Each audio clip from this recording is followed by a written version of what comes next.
As we mentioned, for the first time in more than a quarter century, the Louisiana Farm Bureau has a new person at the helm.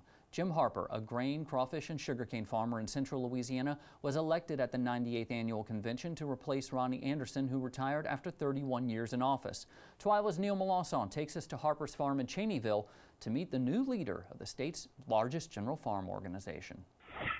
Jim Harper is checking on his beans at his farm here in Cheneyville. It's a critical growing time for them. Most of the pods have been set. All we need now is a couple of more good rains, and this crop will be made. It's a critical time for the organization he represents as well. Harper is the newly elected president of the Louisiana Farm Bureau, which is the state's largest general farm organization. As I talked with him at his 9,000-acre farm in South Rapides Parish, it's clear that his leadership skills started in the soil. I give a lot of credit to my success from my father. He was a big believer in, making the most economical crop you could would not affect the yield. And that's what we try to do on our farm. We watch every penny, and that's what you have to do now to stay in business. Jim's wife, Debbie, remembers a time when things weren't always as easy. A rude awakening. We raised cotton in the very beginning and almost went broke raising cotton. Then he got into the soybeans. Family is evident on the farm here near Alexandria, as both Jim's brother and children are involved in the operation. Since I was a child, I knew I wanted to be a farmer. I was born on a farm. My father was a farmer. I used to follow him around when I was a kid.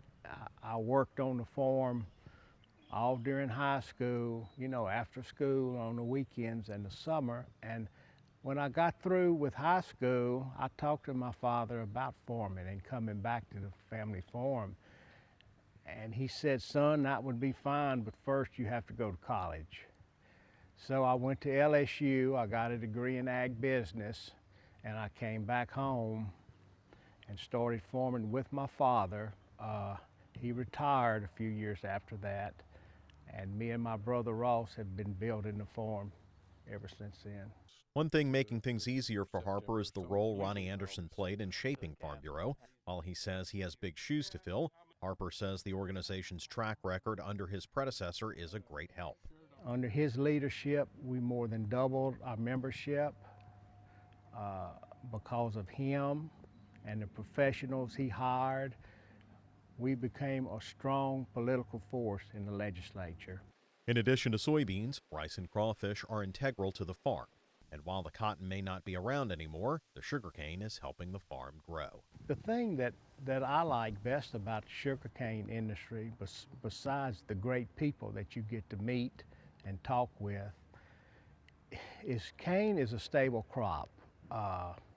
It's not affected as bad by the weather. In 2 years, Farm Bureau will celebrate 100 years as an organization. With his strong roots in agriculture, Jim Harper seems ready to grow until then and beyond.